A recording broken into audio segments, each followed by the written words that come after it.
Welcome to the ImAssuming podcast. This is Ija Mohan, and today I have an old friend, although I have not seen him in quite a number of years actually. Quite a few years. Welcome to the podcast, Richard Augustin. Yeah, thank you, man. It's a very grand name. Yeah. I don't know why. For some reason, I confusingly think of you as a Patrick Augustin. Why? Is that happen? Is that a common thing? Is Patrick Augustin a famous person? Yes. I don't know why. There have been a few people who know me by Richard when they meet me for a few times. Okay. And automatically they call me Rich Patrick. I am pretty sure there is a Patrick Augustin floating out there that is. I think I got two uncles who are named Patrick. Oh, it's their fault. It is their fault. Yeah, it is. Okay, firstly I want to thank you for doing this. No problem. The concept of this podcast is a little bit experimental. So my guests, I always give them a lot of credit for being brave to go where no people has gone before, in the sense. So you sure you got the right person, huh? Yeah. I mean, we've had some. Although I probably only saw you a handful of times in the past few years. Yeah. I think we've had some interesting conversations. Okay. We have. And the kind of things that you have worked on is pretty cool. I mean, in the sense, in my mind, I always brand you as a media savvy guy. Okay. I don't know whether that's a very generalization of what you are. Maybe 5-10 years ago, maybe lah. Okay, so before we jump into it, right? I think one of the things that always piques my curiosity is how did you get here? I mean, what started you off into this path, right? In media. Yeah. I mean, even if you want to go as far as after college or uni or whatnot, what kind of shaped your potential career in that sense? Okay. Well, a few people know this, but when I started out after school, I was actually in the F&B industry. Okay. So I started out as a cook. Okay. And then I eventually became a chef. Wow. I mean, did you study for it? Yes, I did. Okay. So I had interest in cooking since I was young. Okay.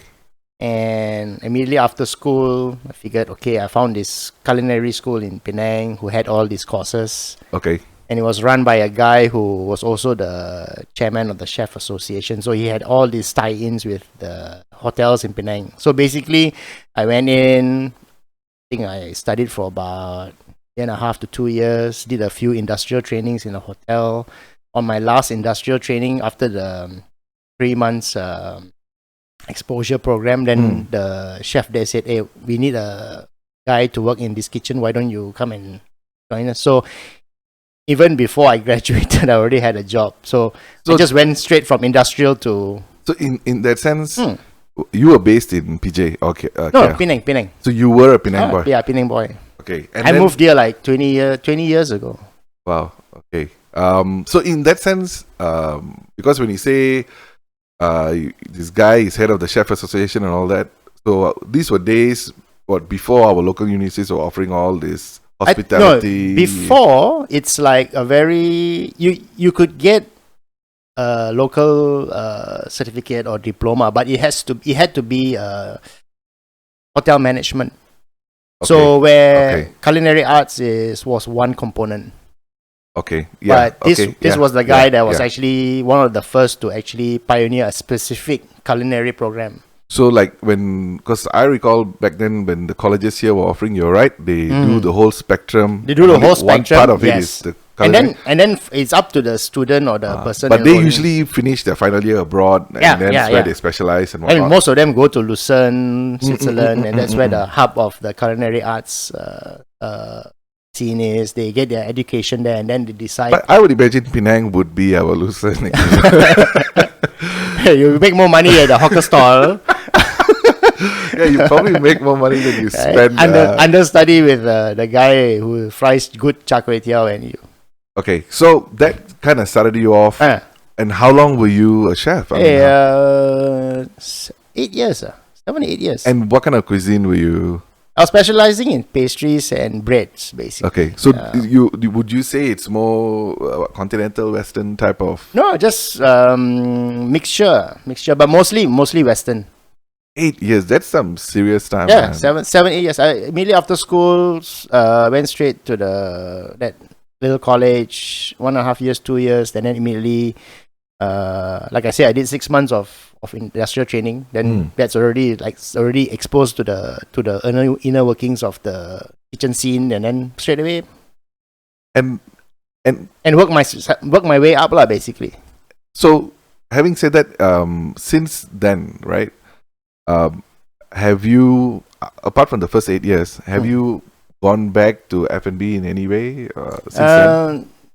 Well, after I switched careers, I mean, I wouldn't say I've done F&B. I've actually managed to merge both skill sets Okay, on a few occasions. okay. But not fully into the F&B business. I mean, I do have people coming up to me and say, hey, you should open this and open that. Yeah, I would imagine. But it's a tough business. Oh, yeah. Yeah, right? So people who like the food, and I'm like, yeah, you actually say that because I just feed you for free, and then you want me to... So No, it's a different matter altogether if it's a business. The reason I asked you the question is, I think, especially F&B, I feel it's very, it is not something where you can go into for the sake of making money lah. And I think if that is the objective, a lot of people fail, and they fail hard, right? I think F&B, it's literally blood, sweat, and tears lah. Yes, Yes. yes. And you have to invest, a part of your soul into whatever it is you're doing. Yeah, and that's one of the reasons why I think after 8 years, I decided to try my luck in doing something else. Because it's a hard life. People don't realize, but you're like 16 hours. Oh yeah. Like my kitchen was like in the lower ground, basement 1 basically. So technically, if you pull a double shift, and it happens on occasion because when you have big functions and things like that, you go in at 6 something in the morning, you come out at 10 o'clock at night. You don't see the sun. I hear you. My family and to an extent myself, we ran a restaurant, an Indian restaurant, some years back, and it took everything we had and more, and it was not some fine dining establishment. It was one of those Indian banana leaf joints, and even then we were running it 24 hours at some point, and we have to be there, and when the staff don't turn up, I have to go into the kitchen and cook and stuff. It really takes everything you have. And I don't consider us to be a big or even a successful F&B outlet. We were just trying to make it work. But we like, I follow my mom for some of her meetings back then, and when she meets her friends who are running like some of those legit restaurants like Nirvana and Davies and all this, when you talk about Indian restaurants, right? And even those owners, right? For them, it's like, the way they look at it is it's a way of life. Running F&B, it's not a business. It's almost a way of life, and you have to be able to be there anytime the restaurant needs you. Fully commit. Yeah, you have to fully commit. And it's very hard to talk about stuff like holidays and No. vacations. I whenever I hear people who are in F&B, man, I feel the reality of it is. Wait, 8 years F&B. You're talking about like, you miss a few Christmases, you miss New Year's. That's your peak, right? Yeah, that's the peak. And there's no way, because everybody wants to eat during that time. Yeah, and I think one of the, I mean, not to tie it back to the podcast specifically, but one of the biggest assumptions that I come across was that, easy F&B is so easy. You know how to cook. You just make nasi lemak and then you make know money. how to cook. Yeah. And the reality is that yes, we all have a parent or a sibling who can cook and good food, right? Yeah. But the reality of being able to cook and being able to run a F&B, run a proper kitchen and make sure that all the hygiene is met. Also, costing. I think the biggest issue is always cost. Because if you cook for family and friends, you obviously use real good ingredients. But if you want to commercialize it, if you want to maximize your profit, then of course you have to stinge on certain things, Yeah. certain ingredients, or maybe cheaper ingredients, things like that. So there is a compromise. So maybe it might not be taste the same if it's for commercial purposes. And yeah, man, I mean, I completely agree. We tried things like, we want to try be healthy, cut MSG and all that. We made very clear instructions. I mean, my mom was the head chef at that point, but of course, we had the other day-to-day guys running the kitchen.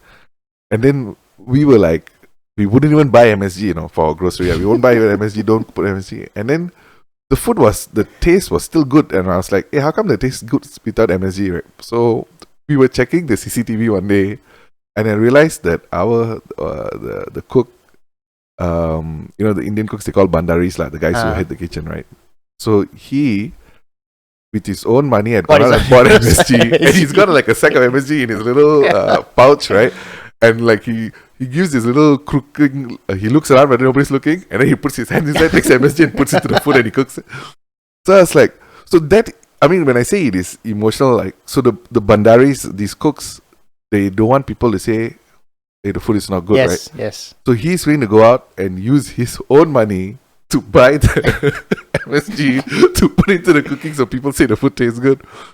So quite a hardworking fella. No, but I think when it comes to although there's different levels, I mean, I think you were in a more professional level, whereas we were, our cooks, they were trained cooks from India and all that. But there's a little bit of pride with their work, right? And I think people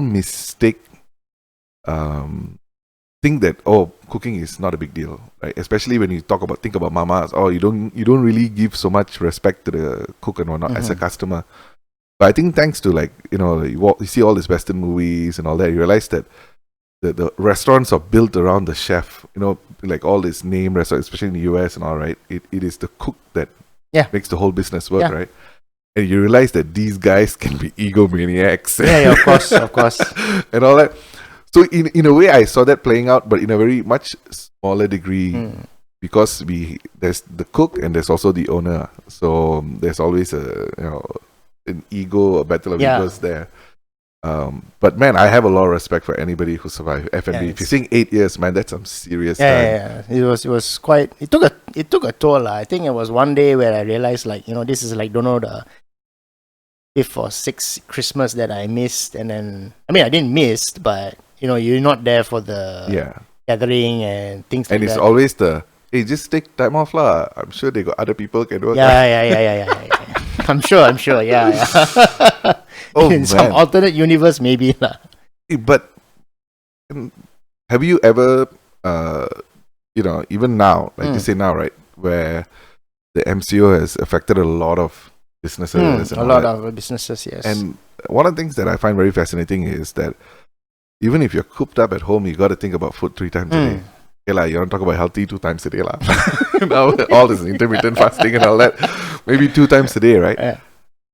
And I think people are still struggling in the sense. Yeah. I think a lot of the restaurants out there, they are trying to reinvent themselves because there's very little walk-in customers and all that.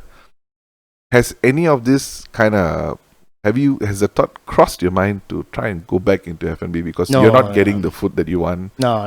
That's because you're still in your kitchen lah. I'm still in the kitchen, yeah. So I tell you what happened during MCO. MCO, I was at home, and then, of course, before the mad panic hit and everybody went and clear toilet paper from the shelves and luncheon meat and corned beef and things like that, right? And you go all everything was cleared. So I went prior because they were, still in the media circle. People are still saying, hey, better watch out. It's going to be like a curfew thing going on. Okay, just to be safe, go and buy lah. Right.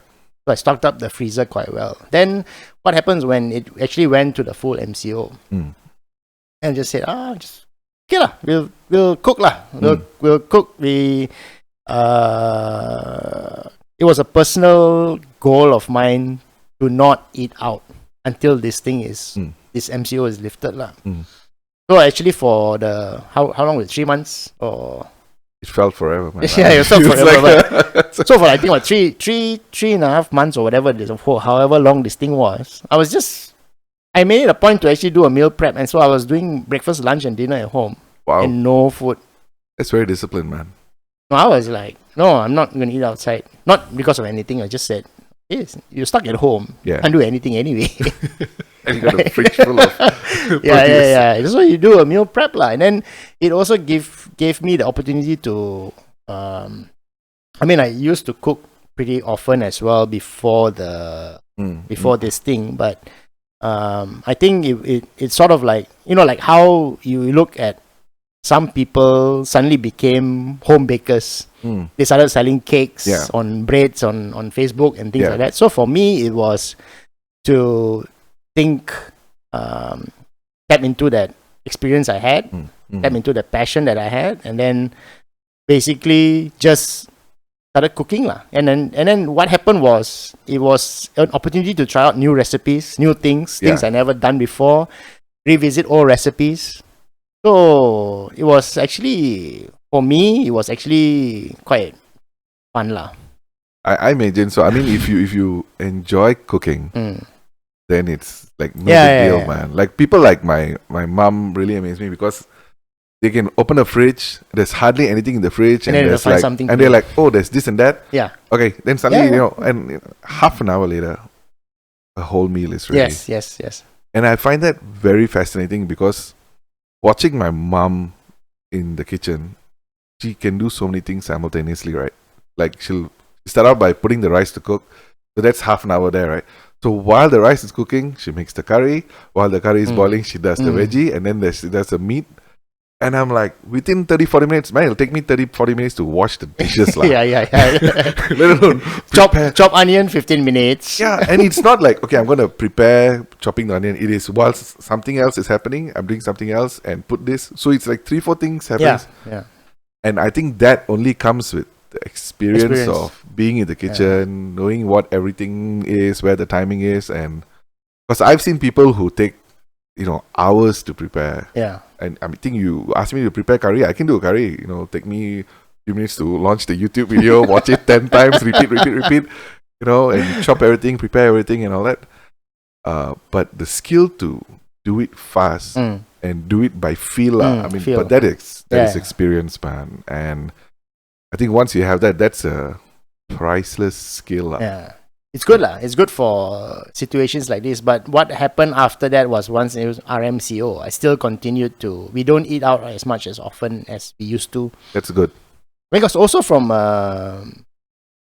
taste, nutrition, and also cost. And you actually go start buying fresh ingredients, and then realize like, oh, I really paid like $20 for a chicken chop. No, I'll be very honest with you. Even during the early part of the MCO, we ordered out a lot.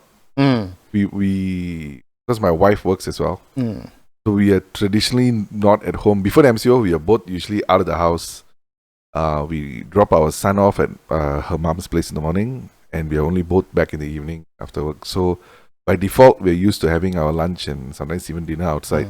So very rare weekends we are together. By weekend, we are very tired. Want to sit out and cook. So we actually always ate out. And at the beginning of the MCO, we ordered in a lot. Really? Right. Yeah, because these rascals, I'll call them rascals, like Foodpanda and all that. Man, the amount of promos they threw, right? Yes. So for example, my neighborhood restaurant here, Indian restaurant, it's not bad.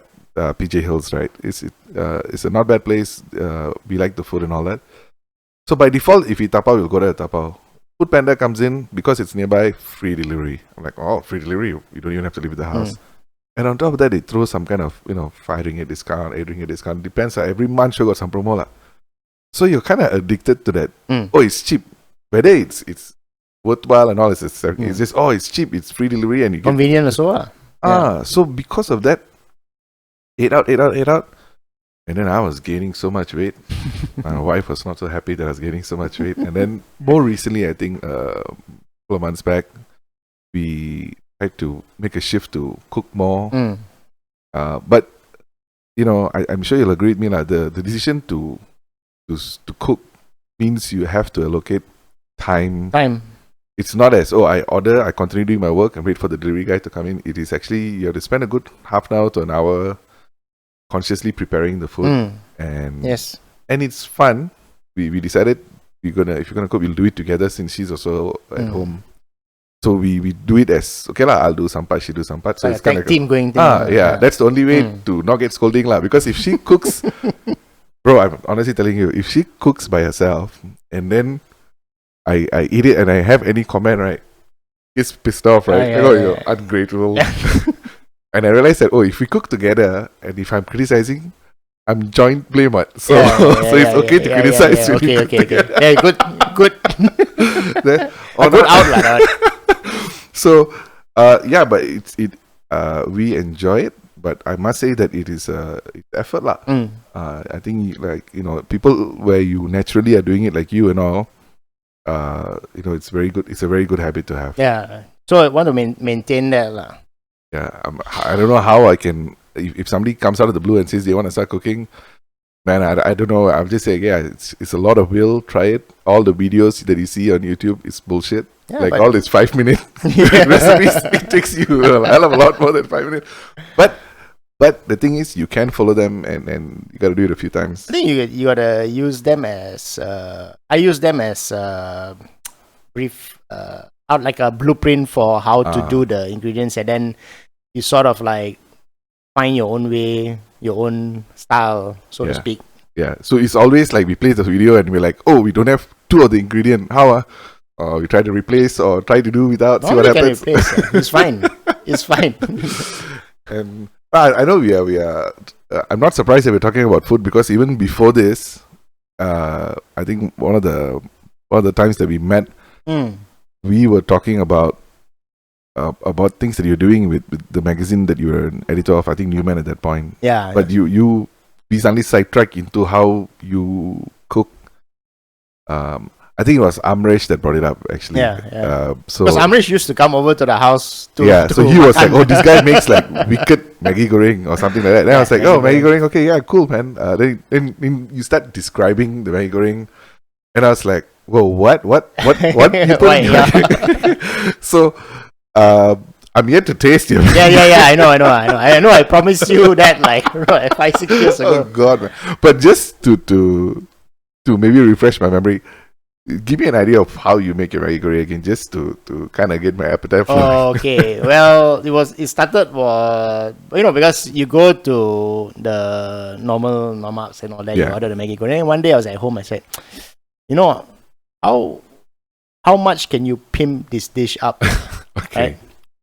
I mean, you don't talk about gold flake all lah. That one not our salary bracket lah. So I got like chicken fillets, I got bacon, I got Parmesan cheese. I cooked it in olive oil, put roasted bell peppers. So basically, the cheapest ingredient was actually the Maggi lah, right? And I say Maggi, but I don't really use Maggi lah.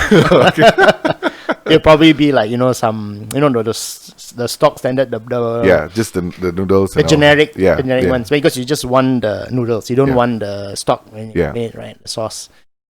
So you boil, and then I was like, okay, garlic, onions, herbs, olive oil. So it's more like a mixture between Italian dish with, and then basically just I threw in cherry tomatoes, I threw in bacon, I threw in ham, mushrooms.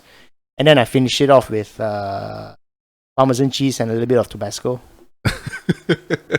So Tabasco, so you can take spicy. You're comfortable with spicy. You give that Tabasco has that tangy, citrusy, acidic thing going on. Yeah. So it kind of like cuts. It works lah. Don't ask me how, but it works. And I'm asking myself, why don't I have Tabasco sauce in my? I think it's okay. It's coming on the list. It's one of the things that. It's an acquired taste. Some people will put Tabasco on everything. Oh no! If I spot Tabasco, then you put it on any dining table. Like if I go to Chili's, if I see Tabasco, it's I put it on the wings. I put it on the fries. You got to dunk it in everything. I think for condiment wise, you got to have Lee and Perrins. Oh, okay. Right, and then you have to have Tabasco. Okay. Yeah. I'm gonna take that advice. I think we can order those 2 things. You can tell lah, both also very acidic, right? bit sourish, acidic. No, but I think that's the amazing thing, like once you are comfortable in the kitchen, you can make anything. I mean, not to repeat it, like I think once my mom was like, there were chicken fillets in the fridge and there was only mayonnaise or something, and she made some mayo chicken. I mean, try to understand from an Indian kid's point of view who's used to eating all this Varawal pattern and all that. Somebody says mayo chicken, I literally, my eyes almost popped out of my sockets, right? And I'm like, what? I was like, yeah, okay, never. You just go, I'll make it. And she made it, and I ate it with rice. Nice. Dude, it was good, bro. I mean, it's different. It's a little bit sweetish and all that, but I was like, I never knew you could do like an Indian-ish dish with mayonnaise and chicken. But again, like, I have a lot of respect for people who are comfortable in the kitchen. You'll find a way to actually make the ingredients work. It's always like that. But you say it, and I hear you saying it, and I'm like, yeah, but he's been a professional chef for 8 years, so of course he's gonna say that. Professional chef for that. Then after that, I hang it up, and then out of practice for quite a few years. No, but the irony is, I think we spent a good amount of time talking about you as a chef and all that, but that is not how I met you at all, right? And before this, I probably just knew that one Maggi Goreng is, Maggi Goreng Premier, right? And I think the first time we met was at the Score. Yeah, I think it was a Score. Yeah. Right, you were the editor of the Score. Yeah. And our mutual friend Amresh. Actually, I think I met Amresh for that, right? I think I don't think I knew him before. I knew him as the Moose. The Moose. On Twitter, maybe, or something like that. And I think that's when I met both of you. But was the Score, was that your first foray into publishing?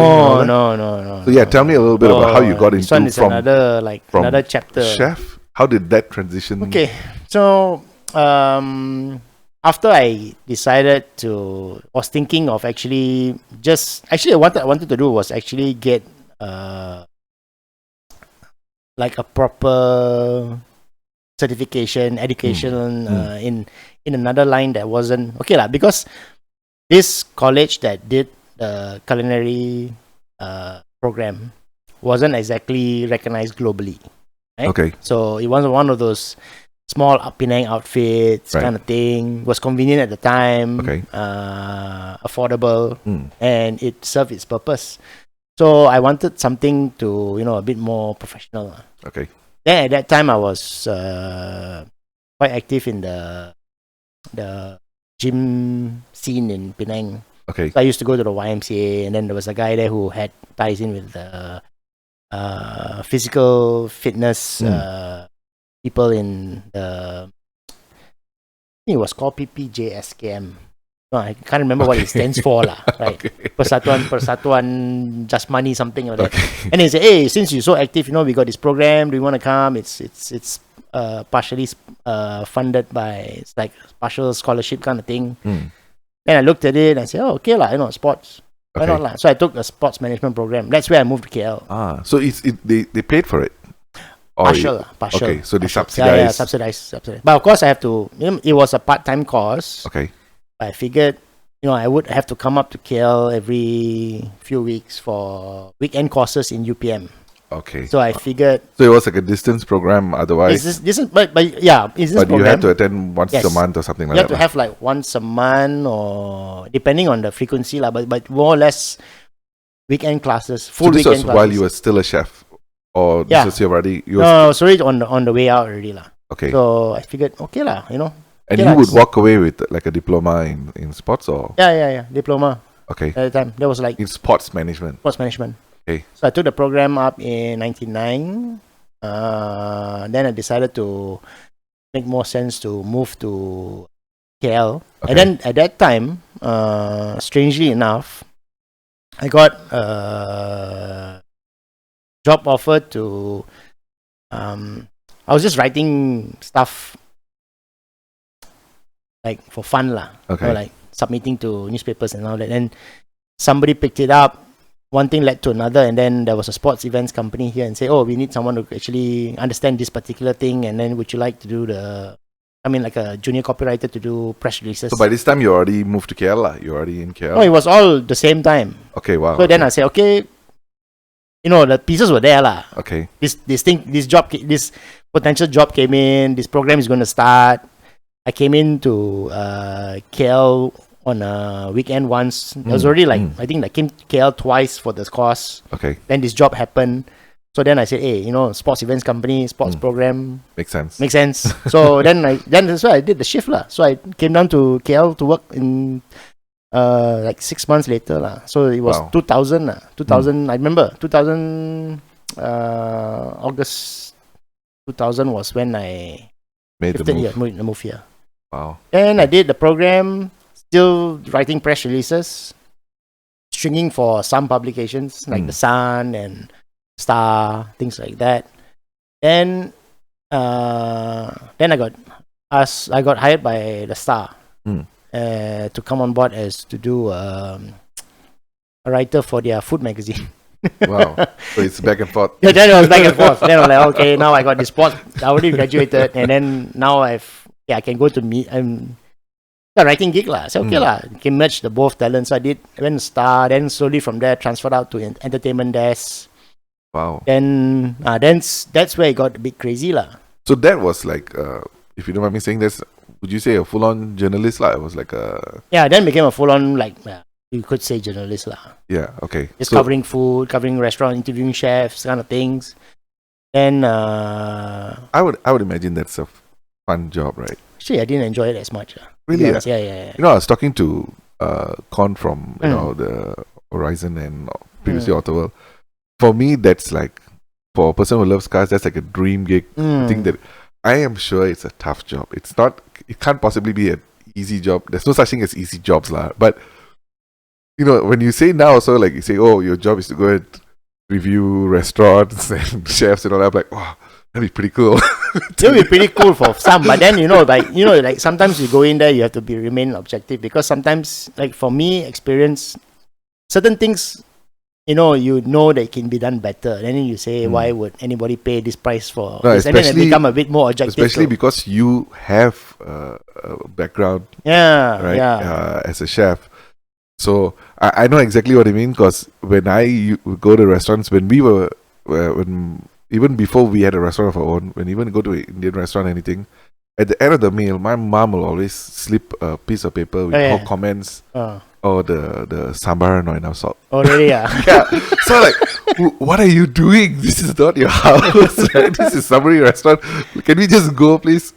So I hear you. I mean, especially when you know what's wrong with the food or what's the costing actually like. Yes, that's one. And then you're thinking, oh, this guy probably like this person or whoever invested money in this. This is probably his livelihood. Yeah. Should I be harsh with the criticism? So I actually made a very sucky food reviewer lah. Because you were harsh. No, because I was like, you didn't know where to. You didn't know where to go. Okay, so you felt all aspects of. I felt all aspects. So because I put myself in the shoes of the person running the restaurant as well. Yes. Okay, that's right. interesting. So it's not like want to be talked upon if you were the chef. Okay. But I think interviewing people.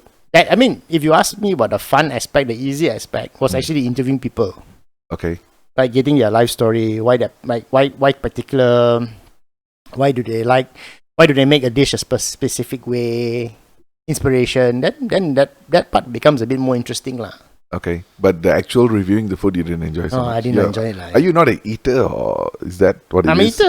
I like my food. Or your standards are so high that no, every meal was a disappointment. No. You tell me, as long as hot rice, fried egg, so I'm happy already. I'm happy already. Yeah. I mean, right, you know what I mean? I feel that like the secret to food happiness in my palate lah is like, rice, rasam and sambal ikan bilis. Yeah, exactly. Or rice, fish curry and fried egg.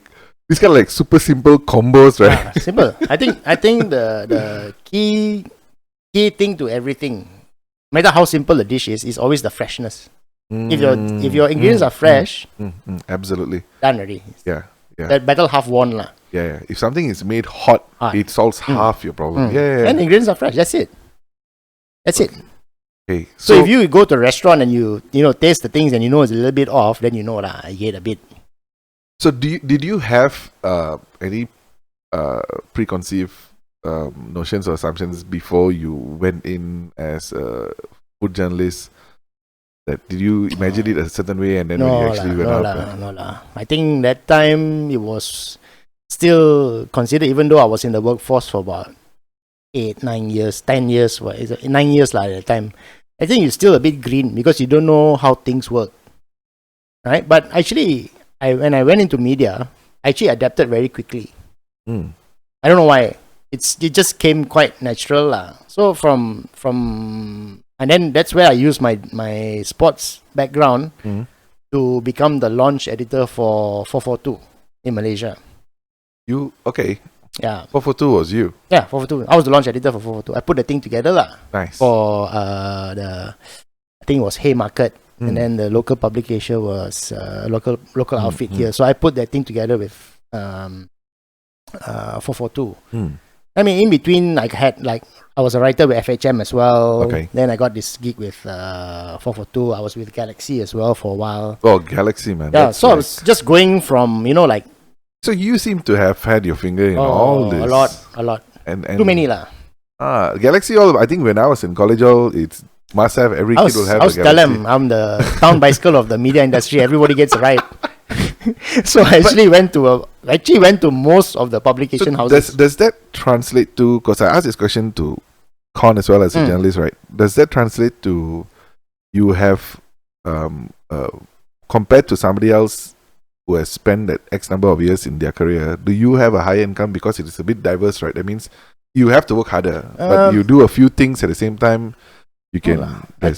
I always looked at it as it's a double-edged sword.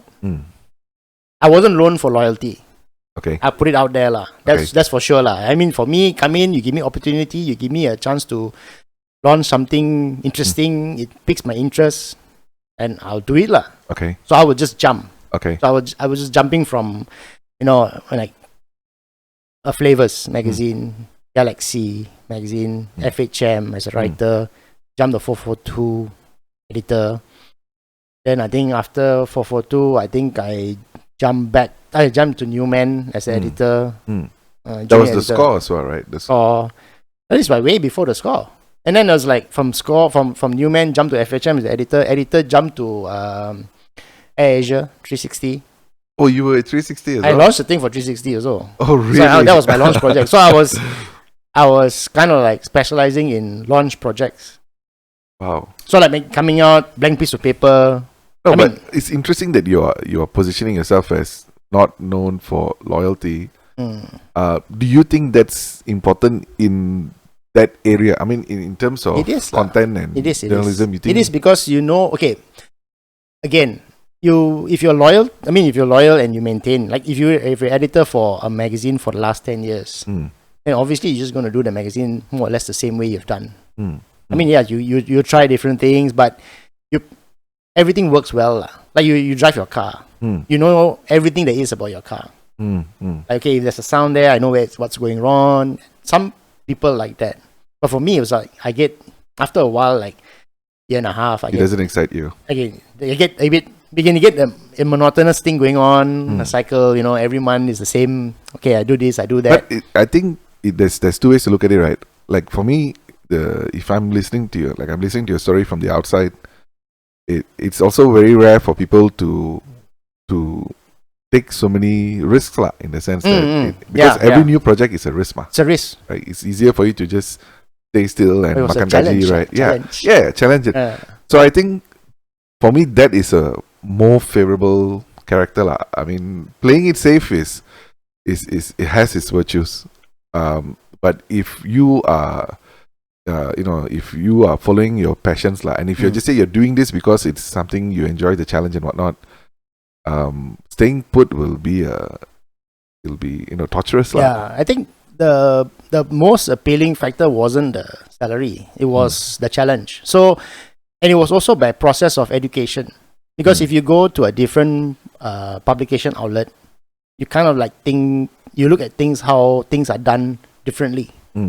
That in terms relating to the way the tone structure is, the articles are written, sales and marketing initiatives, right?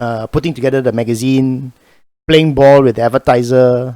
So you learn the whole spectrum. Right. So every magazine operates a different way. Okay. Then when you get into a publication like with an international tie-in, a licensed publication, then you get to interact with the international team. And then you find how things are done in an international base.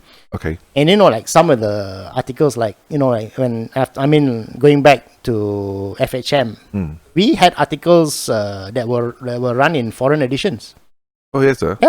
Yeah. We did interviews and stuff we had access to, and there's a network. Every month we give our report of what we had, and then like say Malaysia wants to use a interview that Singapore edition did, then we just have to put in a request, then we'll send the photos and the article down, and then they can run it lah. So we had our team at that time, we had content running in overseas edition. So that's quite impressive, right? We were quite happy lah. Okay. Right, but of course, publisher will say there's no money in it, so only glory lah. So shocks sendiri a bit lah. Because it's part of the group lah. The group can choose to use. Part of the group, because you have licensed content, and you learn things like this. You learn about licensed content.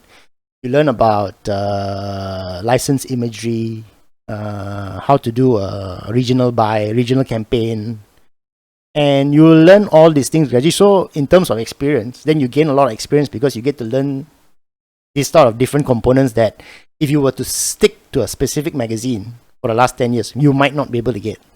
But what do you think about even like magazines now, right?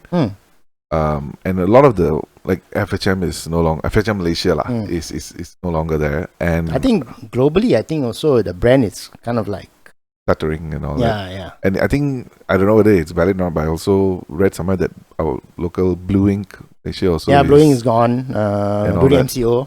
Yeah, and so to hear all this, because for me as well, growing up, it was I have a lot of magazines, right? Whether it's car magazines, I used to collect FHM, maybe not so much, but Men's Health and all this magazines and all that.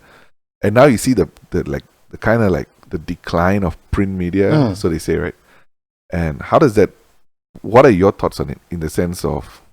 Frankly, I think when towards the end of the run of my, I was also, after I've been everywhere lah, after 360, I did Time Out KL. After Time Out KL, I went back to Newman. Then after that, I did Score, Launch Score. Man, every magazine. Yeah.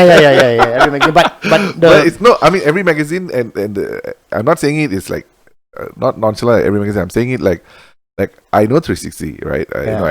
Anybody who flies in Asia would have read that. And I know Time Out KL, and and all these magazines are probably the best at what they do. Like, these are not. Yeah, I mean specific. They have their niches. Experts in and there's, I was saying every magazine, as in I'm quite impressed at all these interesting projects that you got to work with. Yeah, and I was a bit wild at the time. I was like, okay, I think I can do it. Yeah, let's do it. So having worked with that, so you I think I interrupted your thought on what is your view on the decline of print media, right? Oh yeah. So I mean, during that time, it was. Let me see what the years are. The years were. I think it was 2014, 2015. Then you start to see the advent of web coming in, the importance of web coming in. People were reading less. There's the print media. I think today still there's a market to play for. It's still relevant. Yeah. But it's sort of like it's not your go-to platform for news. Right. Because it comes out like 30 days after the thing. Not fresh news lah. Not fresh news lah. And then people's like you say, if you want a recipe for whatever, you go to YouTube. You go to this website and you get it on the spot. There's an instant thing there, but the magazine has an appeal. Like the whole feel, flip through. It's still nice. No, but it's like specific audience, and that audience is slowly like. Yeah, I think I would fall under that dying audience. Probably can say. But I think there's, I hear both sides of the argument, right? In the sense that, just say BMW announces a new car. It's easier for me to just click on a few links and watch the video or read the article about the car instead of waiting for it to come out, once a month in a magazine and whatnot. But having said that, like my collection of magazines is brings me some weird type of tangible satisfaction, right? That you can actually look back. Like you see, I can read an article about my favorite BMW or whatever, but I can never own it, right? In the sense that because it's an article on the web, right? But if just say I had the magazine with the article in it, anytime in a weird way I don't have to buy the car, I just have to buy the magazine. Right? So put it on the wall. No, but it sounds a little bit silly, but then having something tangible, I think, makes a big difference. And I think looking at especially content in a very nonchalant, it's faster, cheaper on the web, without having an understanding of curating the content, right? And when you have the curation of content, when I buy Top Gear, I can be rest assured that they're going to be talking about stuff that I'm more or less interested in, lah. And I think that curation is important. But having said that, even Top Gear is pushing a lot of content digitally and all that. I think it's more along the lines of telling stories, lah. You got to find that compelling hook, that angle to make people like be drawn to your article. But then again, certain things, like you're a BMW guy, like you specifically, if you write an article about a Mercedes, maybe you might not be as drawn. No, but that's I think maybe you'll understand it. I think the fun in appreciating anything is the rivalry, lah. In the sense that rivalry definitely for sure, lah. In the sense that there's no such thing as the best, right? Like whether if you love iPhones, or if you love Samsung or Android or whatever, right?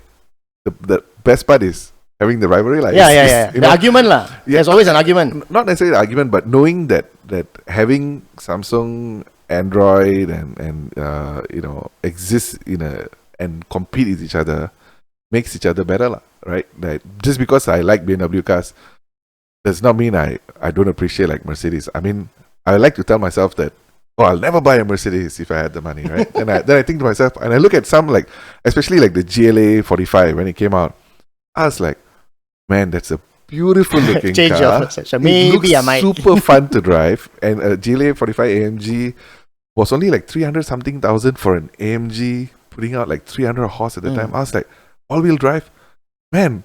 Maybe my wife needs a car. So I think having that diversity, I think that's fun, lah. I mean, I think, and why I like magazines, maybe this is a bit of an echo chamber to a bigger societal view, is the fact that when you buy a magazine, you kind of have a variety of content. And if just say I'm only a BMW fan and I only read BMW articles and I only see BMW videos, I might think, BMWs are the greatest car in the world. But there may be faster Mercs and Audis or Volvos that are better. But the only thing is, I'm not consuming the content, right? And if you had that like in a newspaper or in a magazine, and you get content from all like the new Volvo or the new Audi, I know I'm saying in a very automotive perspective, but I think it's reflective of life also, right? If we only follow the news that we want to follow, on Facebook, we only play the clips that we want to play instead your feed, basically. And I think that biasness of only watching and listening what you want to listen to and what you think you agree with, there's a false reality there, So I actually enjoy people saying, or magazines, comparison between this car and that car, and that car is better, this car is faster, and I'm like, cool. Like, but you see, the comparo thing appeals to the reader, but I know for a fact that most brands don't like the comparo. So then it'll be a question of, we please the reader, but we'll piss off the advertiser. So how does this work? So then it becomes a compromise because you still need to make money, right? Yeah, I mean, if early days of any magazine, I imagine the advertiser has a little bit more sway, lah. Early days, I think not so much. Later days, yes. Because you now, think so? Yeah. I think because I would imagine later days. Good. You can help me break this assumption, right? Because my assumption is, during the early days, you need access to, whether it's to review cars or whatnot, and if you don't write favorably, they can cut you off because you're nobody, you don't have a following, right? But just say, like, if you're a Paul Tan now, and if they don't give the car to Paul Tan, then they lose because all of Poltan's readers would not have read the car. Having said that, I know Poltan has a huge marketing and launch division for all the cars, so most probably there's a paid version of it as well. But that would have been my assumption, lah. But you were saying it's the other way around. It depends. Like I know the Comparo thing, a lot of clients were not so favorable because they don't want to benchmark against a specific. Because every company, I think they want to push product. I mean, this doesn't just involve car brands, lah. Okay. In general, lah. Yeah, I mean, I think in general, would you agree that in Malaysia we don't mention other brands? Yeah, we tend not to mention other brands, and most of the reviews, if you notice, are all quite favorable. Yeah, lah. Right. But also, right, our culture, Malaysian culture, by default, we are not a mean culture. By default, right?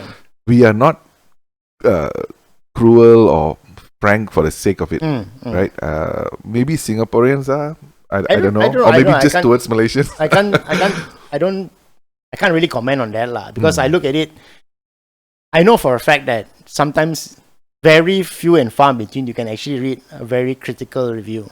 Yeah. Most of it is quite complimentary, lah. Yeah. But no, I agree with you.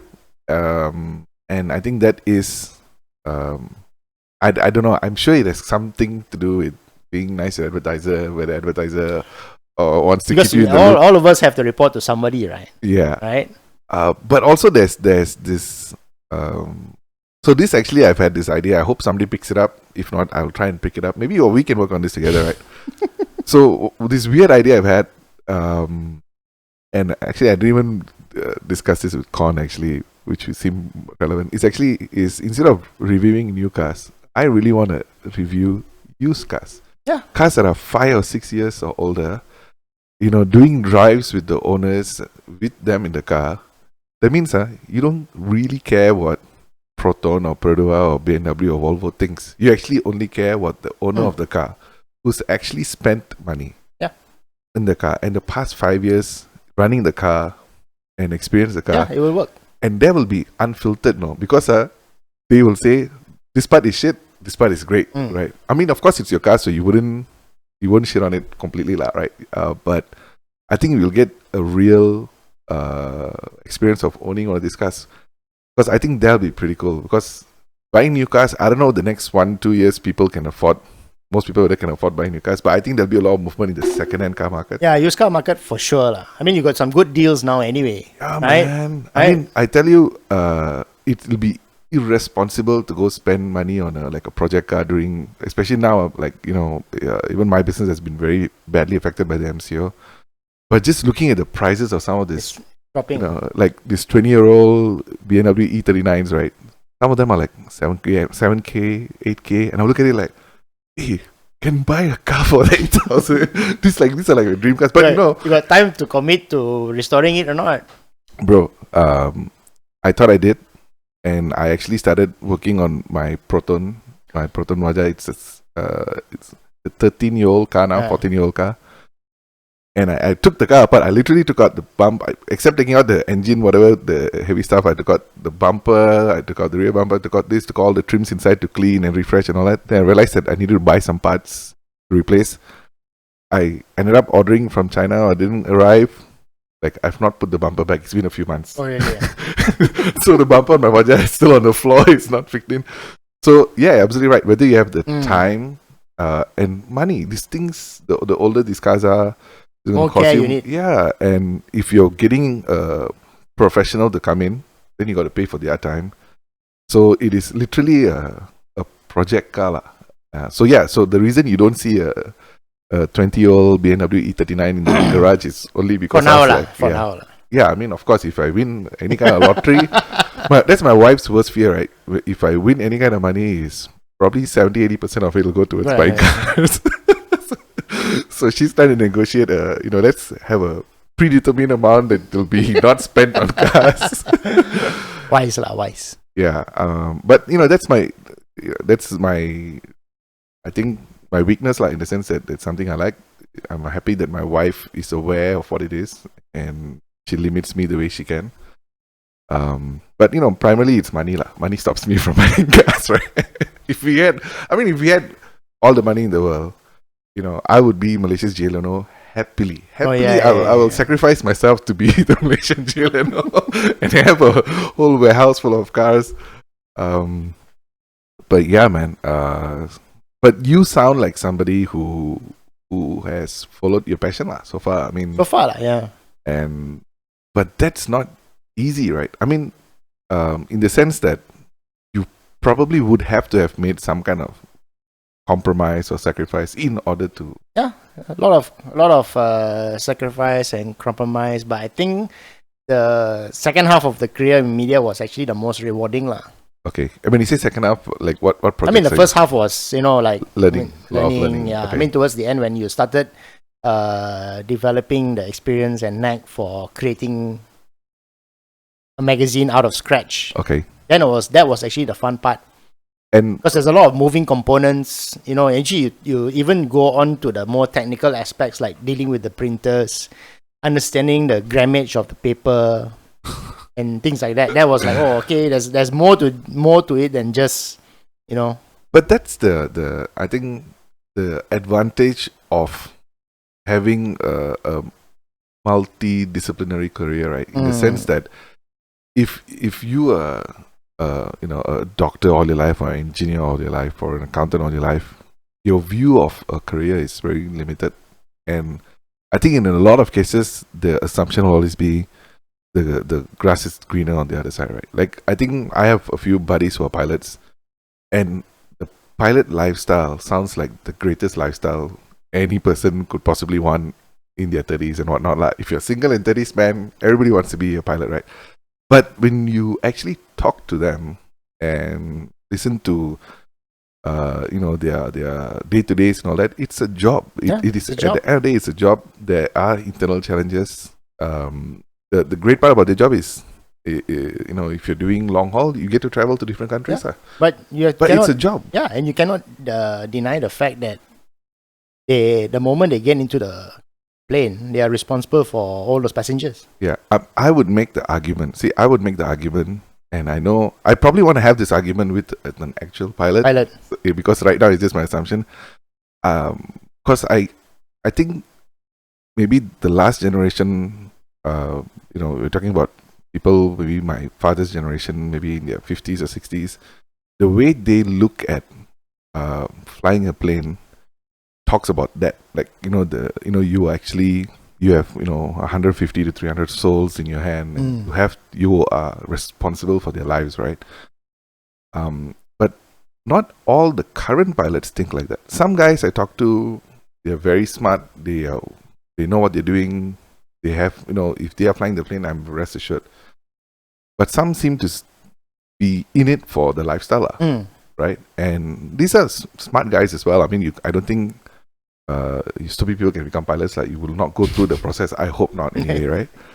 But for them, there is no inclination. There's no inclination on the weight of, I am responsible for this 150 people or 300 people and all that. This is an assumption that I have, right? Because based on some conversations I've had or some stories I've heard about other people that I don't know as well, it's more of a lifestyle. I want to be a steward or stewardess or a pilot, just to be in that jet-setting lifestyle, so to speak. But I do believe that the good ones, and there are a lot of good ones, I think even my friends, some of them are incredibly knowledgeable and all that. So the good ones, they feel the weight of the responsibility. And for me, some people say you're overpaid. I say, you're paid well because the job is a tough one. And if, God forbid, shit hits the fan, you have to really make sure you save all those souls, right? So I think, you're well paid. And they're well paid, deservedly so, because it is a tough job. Once you're in the air, you're on your own. Nobody on the ground can help you, right?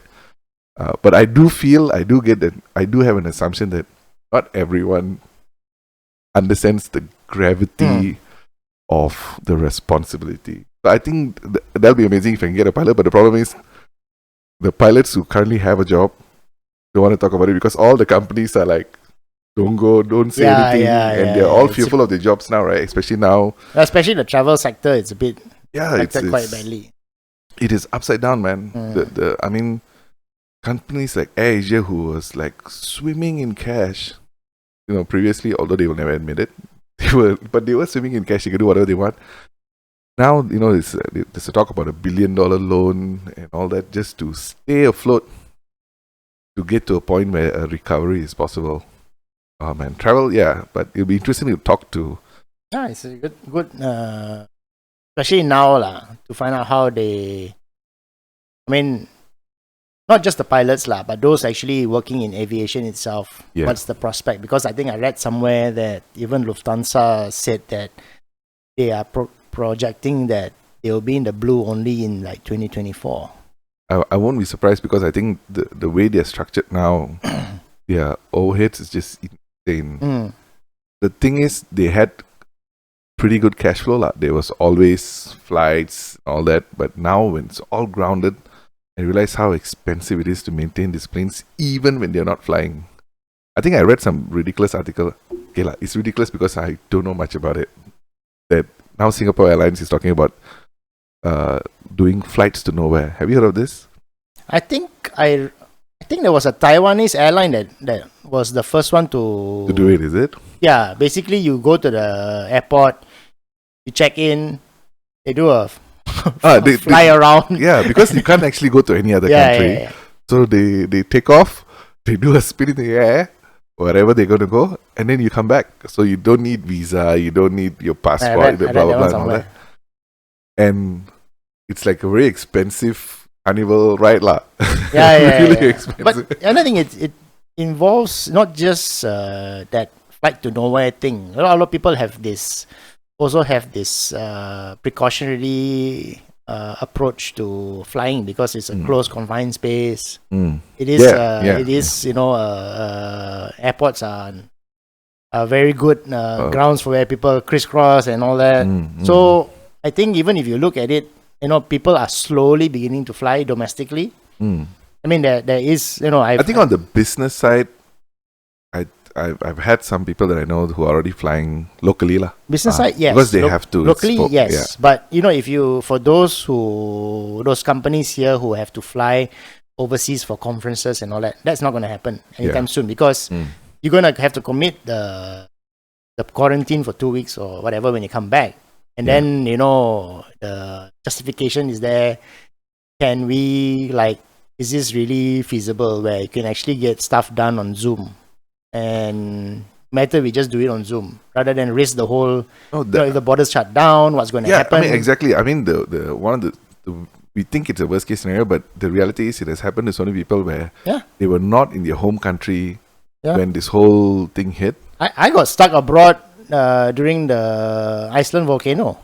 Remember the Iceland volcano? Yeah, and then shut down. I was stuck abroad. I was away for a work trip. It was a 5-day work trip. It became a 2-week work trip. No, but I'm laughing now, but I can only imagine it's very harrowing experience, in the sense that. Okay, harrowing. But it was all paid for and all, not so bad. Harrowing, yes, because obviously you're on a work trip, so obviously someone will be responsible for you, and then of course you also have the travel insurance. But for your own, you go for a 5-day trip, you change X amount of money, and you also paying everything in euros. Yeah. So so suddenly you enough money for 5 days, and then suddenly 5 days becomes 2 weeks, and you come back with a huge credit card bill. I'm just an old man that looks old but feels older, in the sense that, because one of my close friends were telling me that he and his family, they went to Japan for a holiday and all that. And when you're supposed to return, it was due to really bad weather, to snow and all that all the flights were delayed. And he was sending me photos and all, right, the airport is packed and everybody's fighting to be the first to be out on the flight. So he had to go back to the hotel, and he had to come back another day. So he did 2-3 days, come back. And then for me, that chaos is what I dislike most about traveling. If you can travel without going to the airport, man, I'd be the first one to sign up. And that is the only reason I tell you, the only reason I would ever want to even think about being a billionaire is to have a private plane, so I don't have to. That's the only reason. No, Yeah, there is a level of. I would agree with you. There is a level of sport. When I was a kid in school, after school finishes in the afternoon, me and a friend would take a bus mini to Chowkit from PJ. We'll take a bus mini to Chowkit because that's where our really wise parents thought the best tuition center was, right? So every day, about 3 times a week, we'll take a bus mini to Chowkit and watch, all this. I want to say it as respectfully as I can, the prostitutes and this transgender people fighting in the road, catcalling these 2 little boys with huge backpacks walking in Chowkit, trying to go to the tuition center, right? So I think that kind of like has given me a traumatic experience for the rest of my life now, where I'm like, I just want to avoid buses if I can, avoid crowds if I can. But yeah, I mean, imagining for me that like, going back to the airport, queuing up with don't know how many crazy people and that chaos, I think that is the stress that I can do without. But I have a wife who loves to travel, so I endure it a few times a year if I have to. I don't mind actually. Yeah, no, you seem like the guy that takes these things on, not as straight as me lah. So I say I look old, but I feel older lah. Old man syndrome. And but okay, so you were saying, I kind of sidetracked you a lot. But you were mentioning about your second half of the career was very rewarding in the sense. Rewarding because I think you get to learn a lot of skill sets. And then you get to go really cool stuff, meet really interesting people, and then you get access to people, personalities, and also experiences that I think money cannot buy lah. So that was actually the fun and most rewarding aspect of the career. If I look back, if you ask me what were the key highlights, I would say that lah. And in terms of if there a certain event or launch or experience that stands out in all those years? A lot. There was a ton. Really? Yeah. Nothing that you can, if I ask you to top one or something that you can that sticks out. I think for me, in terms of the most special, I would list it down to 2 lah. Okay. One was actually the dive with the great white shark. Wow. So I wanted to do that. Okay. That was mine. I wanted to Where pay is for the it. great white? That was South Australia. Okay, Australia. So I wanted to do that. It was on the bucket list lah. Okay. And this was for work. You did it for work? Yeah, I did it for work because I wanted to do. I watched Jaws like 20 over time. Oh, you watched Jaws and the first thing in your mind was, I got to swim with this thing. Yeah. It's like, I said 26 times already I watched Jaws. So when I say we are different people, I think Yeah. not exaggerating. Because, hey, that'll be cool, right? Apex Predator, it'll be like, hey. So is it like an experience that they offer for you to swim? So yeah, so I did a press trip to Australia and then got this was with publication. That was in my memory so 360, bad. Not 360. Not 360. It was, I think it was Newman. Okay. So we Australia was coming up with a campaign called Uniquely Australia at the time. Okay. Went in for a meeting and said, we wanna do like a little collaboration with you guys. We do this unique. Was it around? Is this the around time you had this this bit where you don a mask? No, that was after. That was okay. We'll get to that. I want to talk about that, but we'll get to that. Okay, so this for like a tourism thing, and then we said, okay, we will do this, and then I say, hey, look, you know what? It's always been a dream of mine to do this, and then other than South Africa, this is the only place you can actually do the dive with the great white shark. Is it? I mean, are those the only areas? I think you can do it in, if I'm not mistaken, lah. I know. In terms of famous spots, it's South Africa. I think off Cape Town, and then or off Durban, the waters of Durban, and South Australia. Okay. Every time I jump into the sea, I imagine there are sharks. I know. People have that fear. So I saw that movie Jaws as well, and my takeaway and your takeaway is totally different. Because I was like, I wish there's no sharks, and you're like, oh, I wish there's sharks. Yeah, for me, when we got that trip, so I said, since I'm there.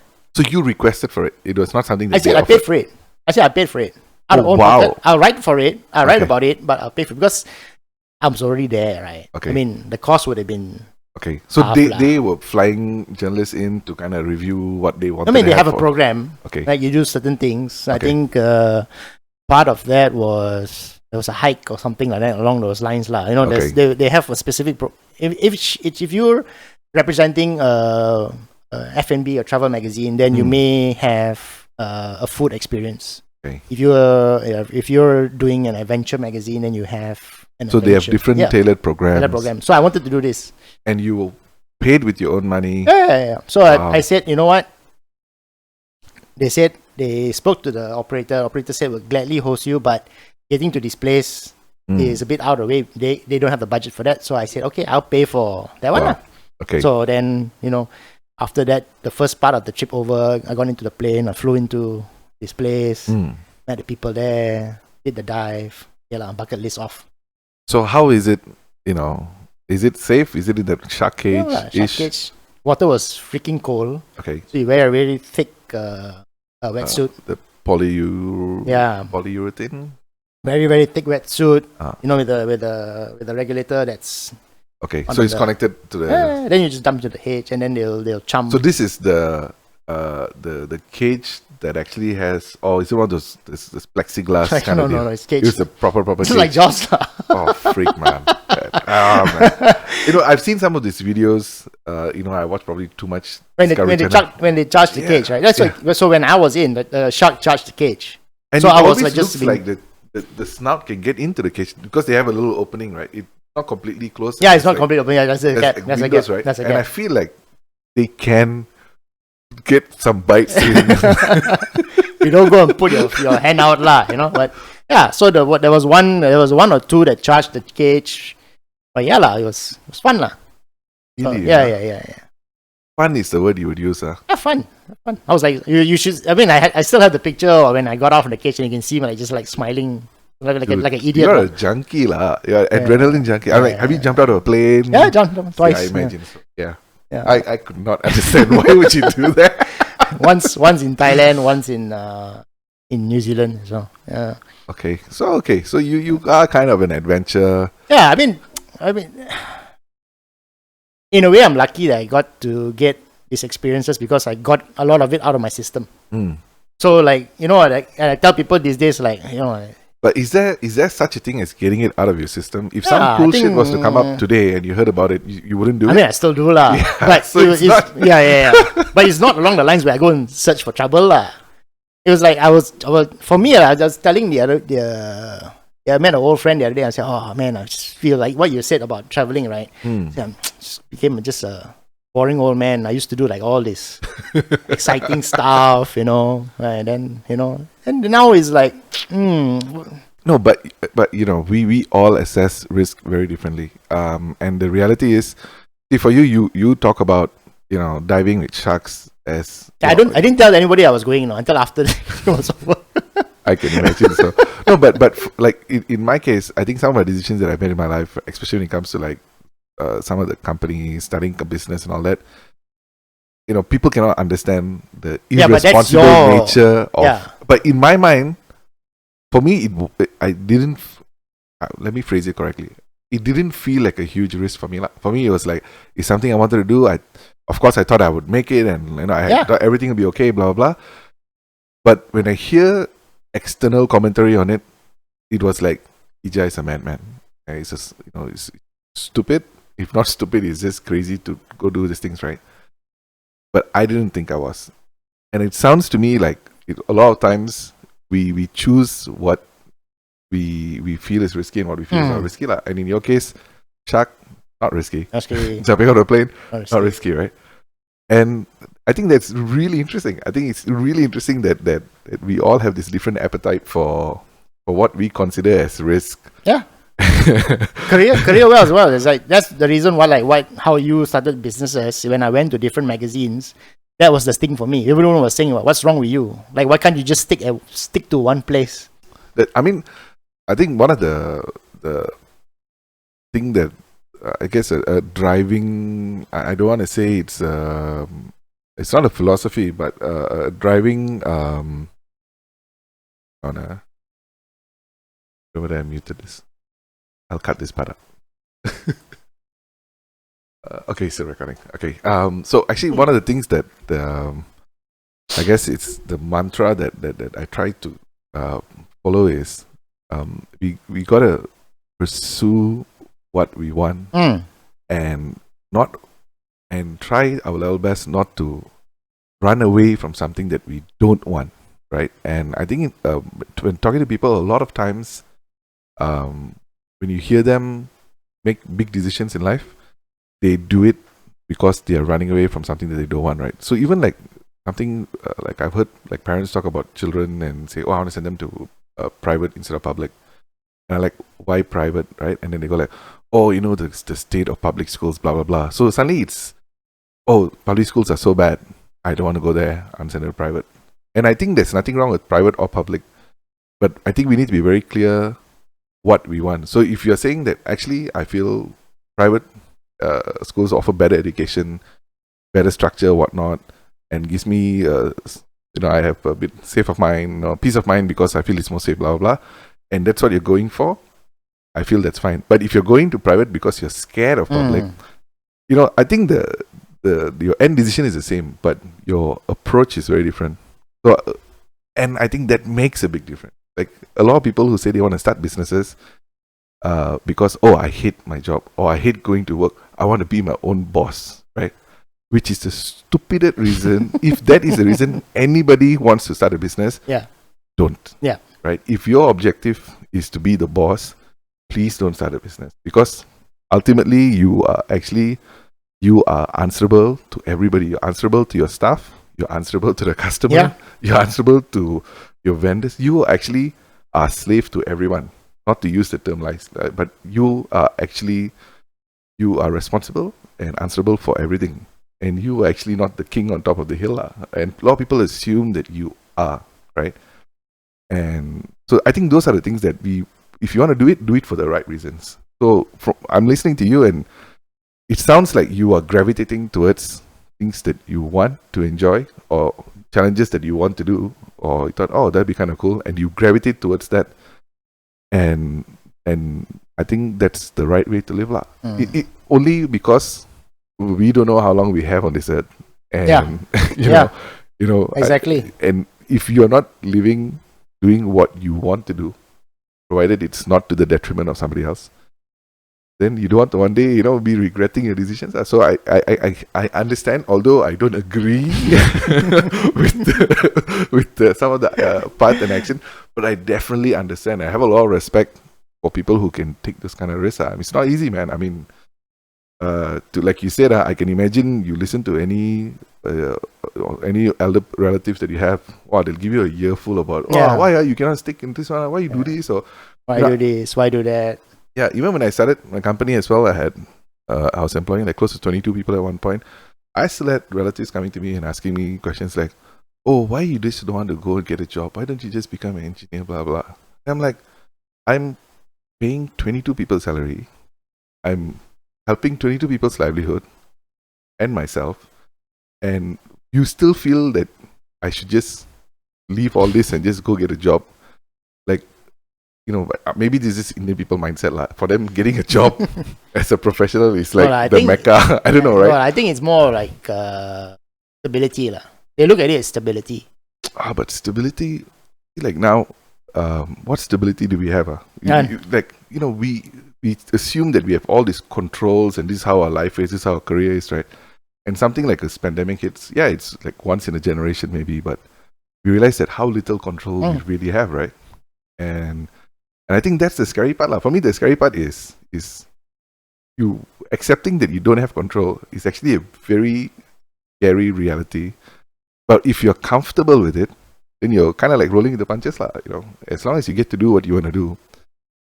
But I don't know, man. I mean, it waits to be seen whether this way of thought is the right way of thought. It waits to be seen. I mean, at the end of the road, at some point, if something happens.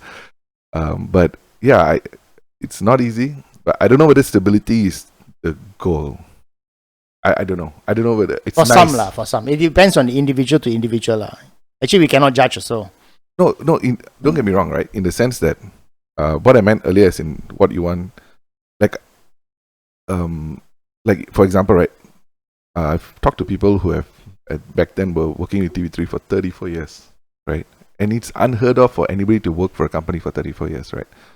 And which was the norm for parents. It was, our it was the parents' norm, time, right? And when you talk about loyalty and all that, but the thing is, for this particular person, his goal was to provide for his family, right? That's what he wanted. Exactly. He went to work so that he can earn a living, to spend time with his family, come back and raise his kids, educate it. That was his goal, you know? And he was pursuing that goal. So I'm not saying that all our goals are career driven. We all have our goals, whatever it is, right? As long as we are gravitating towards the goal, it doesn't matter what is it that we do, right? It doesn't mean everybody needs to try and get rich. Getting rich is not all it's amped up to be. I mean, honestly, you see the guys who are billionaires, suddenly they also owe in the billions. How many people can take that level of stress? It's a stressful life, man. Imagine you owe the bank billions. Yeah. It's, you owe thousands or so people stressing out, right? Imagine you owe billions, right? So I think it is not for everyone, but if in Tony Fernandez's case, if his goal was to build this dream of this airline and all that, everything else that comes with it is what you have to tolerate. Chase the goal, right? I don't know the details of it, but I would imagine so. If nobody goes into that purposely, I mean, you do it in pursuit of something great, I think. So I have no issue with stay-at-home dads or stay-at-home moms, because their goal and priority is the children, their family, and that's just as important, right? So I don't have an opinion on what the goal is. I just feel like it is important for us to know what our goal is, right? If for us our goal is, I want to spend as much time with our family, or I love music, I want to dedicate my life to this music or automotive or food or whatever it is. If you know what that goal is, I mean, do what you can, but if we don't know what the goal is, I think you should try and spend some time to get a feel of what it is, but it can be anything, so I don't have because I've seen some of the happiest people I know are employed professionals. Yeah. They are happier than any businessman I've met, bro. Yeah. I can tell you that, And so there's I think it's just up to us, It's the reality that we are comfortable with. It's a bit of a touchy subject. I mean, everybody seems to have an opinion one way or the other. But as long as we are doing what we want to do, and not because what other people think we should do, then I think then that's the right part, But which brings me to, it's a bit of a weird segue. I know at some point you were putting on masks and I was putting on masks. I know it was a deep. We were going a little bit deep, and then you're coming out of the depth, But and you also doing something with cars as well, also around the time, I was doing cars. I was doing adventure travel. A lot of different things, Just basically interest, because So what was the concept behind that? I mean, that whole concept was like guy who would just do stupid things, But you called something, right? What do you? It's called the Fawn. The Fawn. Yeah, yes. the Fawn. I think we even printed some T-shirts. Yeah, we printed some T-shirts, the Fawn, and then it's basically this was under FHM. FHM. Okay. When Amrish, okay. I used to work with Amrish. Yeah, Amrish learned the ropes, and Amrish went to become the editor of FHM. And then he was saying that, he wants to shake things up. And then I said, back in the day when I used to go to UK for meetings, then they used to have all this weird. I think Maxim had this. I think it was called Pepetto. Okay. It's Pepetto. It's this hand puppet. Okay. So it's called Pepetto, the hand puppet. Okay. Junket. Okay. Pepetto, the junket puppet. Okay. So he would go, and the whole story will be Pepetto. Pepetto is what? Is a person and animal? Yeah, his hand. Okay. He's a journalist, but he brings along this soft toy, and then Pepetto is be the one doing all these interviews and cool things, There's also one famous one with the dog and the cigar, right? It was a few. So he said then of course Amrish knew that I would be game to try everything. Okay. Right. So he said, let's do this, because I think he asked me to do somebody invited him to do I I think it was like this wakeboard thing, with the flyboard. Okay. What's a flyboard? Flyboard is the one with the fin and the fin and water. Okay. Then someone invited the magazine, but nobody wants to do it. So would you want Nobody wants to embarrass themselves. I said, okay, I'll do it. No problem. And I said, why don't we just create this character who will actually take on all these challenges and basically do the stupid things lah. So basically, they say, okay, let's call the Fawn. It stood for Force of Nature. Was it mentioned that it's Force of Nature? Yeah, right. It was an inside thing because that's what one of my friends used to call me, and he used to call me Fawn. So I say, I already have a nickname, so let's call it Fawn. Okay. So yeah, so I would get into costume lah, basically, which is a cheap mask which I bought off Daiso. Okay. And then I would wear the Fawn t-shirt, and then the Fawn would just do challenges lah. So he would go for, sometimes I would just pitch my own challenge. Okay. Right? Like challenge a chef to a cookout or go surfing, surfing in Padang, learn surfing, can the Fawn learn surfing, that kind of thing. And then basically talk, layman terms lah. Okay, so you would write also on a first person basis. Yeah, first person. Okay. I imagine a lot of innuendos. Yeah, a lot. It was the most fun lah, because you get to experience things and you could put things in your own perspective. You're not bound by, any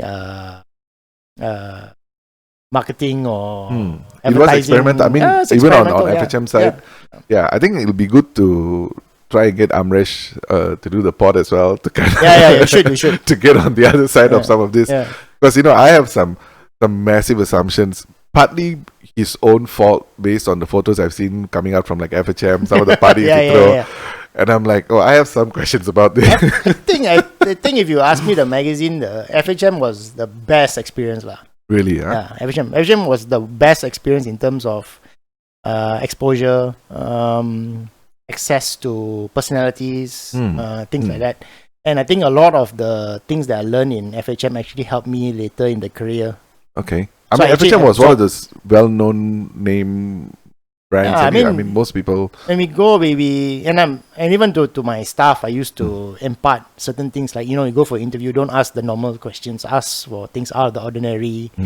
And that was what, people were like, okay lah, like you go and meet someone who's like really famous, and you ask them, what you had for breakfast? And then the guy will be like, why are you asking me what I have for breakfast? I say, people just want to know what you have for breakfast. That's interesting, right? Like the idea that our media landscape is so how do I say, bland in the sense of how an interview is supposed to be conducted. It's a little bit formalish. Yeah. And I think one of the things that I found surprising in like visiting for the podcast, right? And I was always, people were telling me, we need to get like really, people that everybody knows, celebrities and all this kind of thing. And when I was visiting this, I saw like there were interviews, people like Nicole David, right? Nicole David Dato' Nicole David is possibly one of our greatest sportswomen of our time in Malaysia. But even those interviews were like hardly had any good views on YouTube and all, right? And then I was like, how can, like, this is a heavyweight, right? Then I was listening to the interviews, and this is, I think, exactly what you're mentioning, like in the sense that it is such a bland interview style stuff, right? That is, I think, even to be fair to Nicole, she's probably heard the question 100 times. She's probably given 100 same replies, right? So to have somebody actually say like, hey, what did you have for breakfast? Right? And somebody like Nicole might even say, oh no, I'm doing this intermittent fasting, or I'm fasting, blah blah, and then that kind of steers something that is not the usual bland. Ask you a question, you give me an answer. But I think for me is because I think personally, I found the interviews the best part. I mean, I got to meet some really, really cool personalities lah. But how would your because you're not the run of the mill kind of person. You are a little bit out of the box. Right? So I don't imagine your conversations with any of these people are the usual, oh, I'm awestruck by your celebrity, and oh, how are you? Oh, thank you for No. That whole that we do have a typical Asian respect when it comes to. Yeah, I can tell you this from my experience. You get a journalist now. If they are asked to interview a celebrity chef, there will be one durian question there. Always. Oh, there's just a script lah. There's just. It's a script. It'll always be a durian question. I swear to you, you go any press con, you'll have one guy or what do you have? Have you tried durian? What do you like? So it is there's a run of the mill typical line of questioning that everybody just sticks to. Oh yeah. So for us, I used to give like trainings and stuff like that, and ask them Training to other journalists. my staff lah. Okay. So I used to say, ask different things. Ask things that will not make sense.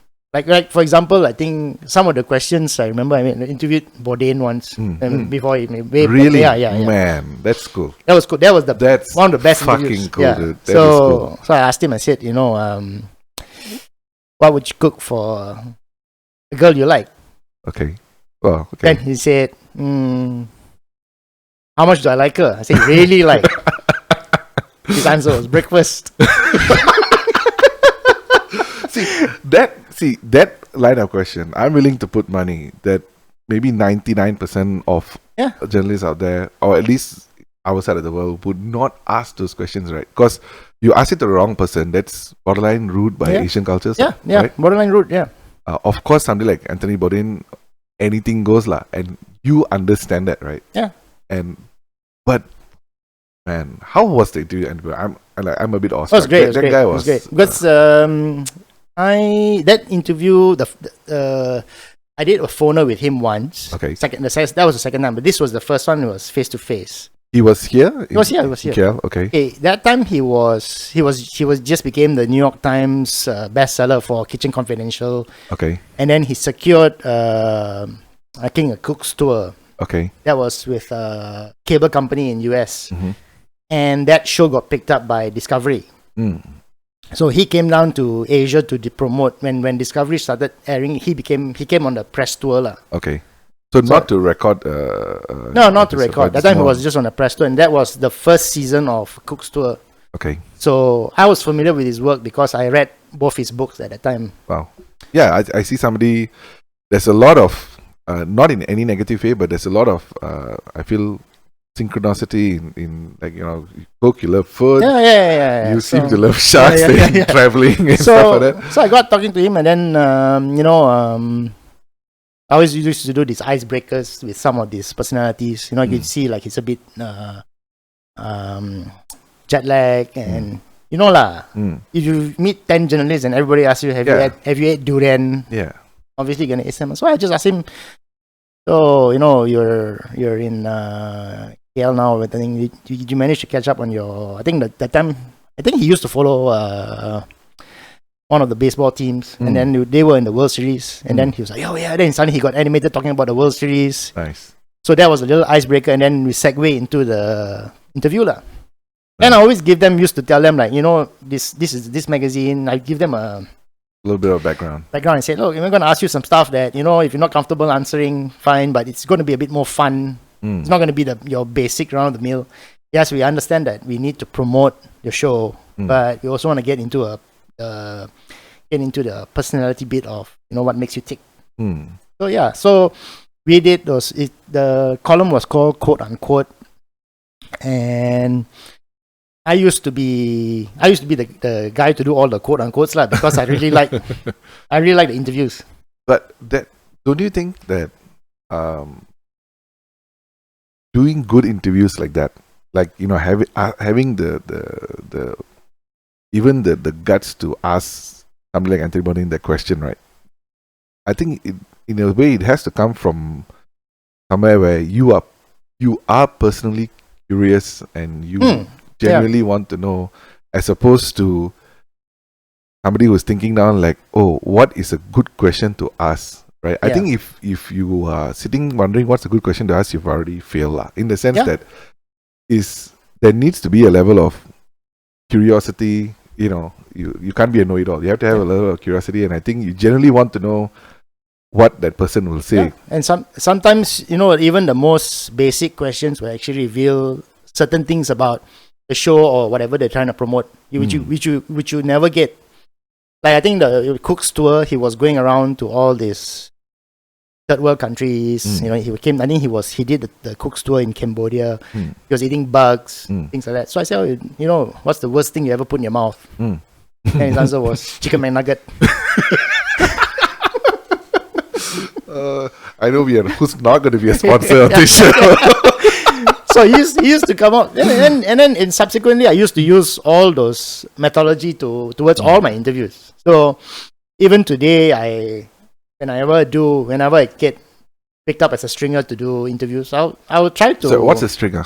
Stringer is like a freelance writer lah. Basically, you have people who, you know, because after I came out from the editorial line, I set up my own small little boutique content agency, and I'm just supplying content to clients and also certain publications as well. So even to today, when I get to interview people, that's what I go for lah. So a stringer, because I'm a bit bodo lah. So a stringer is basically a freelance. It's a freelance writer. So I don't know why I've not come across that term. Yeah, you know, it's a term lah. It's an editorial term lah. But basically, it's a freelance writer lah. The cool way though. Yeah. So then, you know, like, you know, I think a lot of even clients used to like, hey, I can't believe you asked this question to this person. You know, and there's like so many, and then I think the one that got also a lot of people used to call up and say, oh, did you really interview Branson? I said, yeah, I did. And I actually interviewed, and I really said I interviewed Branson because that time Richard Branson came down for. Oh, this was also in person. Yeah, came down. Man, he flew. He came down to launch Ija X with. Oh, okay, yeah. I was with 360, so obviously he was going to be the cover lah, right? So. Usually when they have these events, everything gets pushed. So I was supposed to have like a 20-minute one-on-one with him, and that was bumped because everything ran long. Right. So while I was waiting in the I think it was the airport. Okay. One of the rooms, and then they say, oh, you know, the interview is not going to happen now. He has to rush over to the event hall. But the journey will take about 20-25 minutes because starting from LCCT to Putrajaya, where the event was held proper, it was like a 25-minute drive ride. Right. So from LCCT to Putrajaya, right? So about 25 minutes, right? Yeah. So he said, okay, you got this 25-minute window, so you have to do the interview in the car. Okay. Yeah. So, okay, fine. Okay. Yeah, scramble, but so we get into Tony's car. Okay. So Tony's driving the car. Okay. My boss at the time. And then you have Richard Branson in the driver's seat. I'm in the passenger seat fielding questions in the drive all the way to Putrajaya. Okay, so I imagine you being there in the car. And again, this is just my imagination, not that I know personally. I imagine Tony jumping into some of those questions. No. Yeah, he was pretty cool about it. So, but it was just. But who was the big dog? It was Richard was the big dog in the. I mean, at that point, Tony. I think during the early days, Tony deferred to Richard. They did a collaboration with Ija X. He came down and he did the whole. You know, he was wearing the. Because he lost some. No. That was the F1 one. This one was when he came in. F1 yeah. Teams. Oh, okay. Yeah. He came in to help launch Ija X at that time. One of those. Deals that they were doing lah. Okay. Yeah, I remember. So you know you need to learn how to adapt from sit down like one for one like this, right? To something out of the norm where I think it's a bit unnerving because you're in the backseat of the car. Your boss is actually driving the car. And interviewing this guy who's like this multi-billionaire. But people like Richard Branson and Tony Flanders even. They are, in a sense, they're not your typical businessman lah. Because they, to a certain extent, they seem very comfortable in their skin. You know what I mean? Like they are very comfortable being themselves. And I don't know, maybe the more apt term will be very chill lah, right? And is that how they are in person when actually, you interact with them? Actually, most of the personalities are like that. I mean, if you know, you can tell. When someone's not in the mood to talk, you can tell when someone's really chatty, someone's really interested. in the interview process as well. There are times I think they do appreciate when you prepare a list of questions that, I mean, okay, like if you want to interview someone like, you know, some of these celebrities, you can actually get most of the information from their autobiography or previous interviews. Okay. So I think, you know, when you ask them, like, I think in Score we came up with this column called 12 Stupid Questions. It was really, that was what it was. It was just stupid questions. And it was like, you know, if you could invent a time machine, go back in time, which era would you go back to? And then they'll answer. They'll answer. And everybody is cool with that? Everybody's cool with it.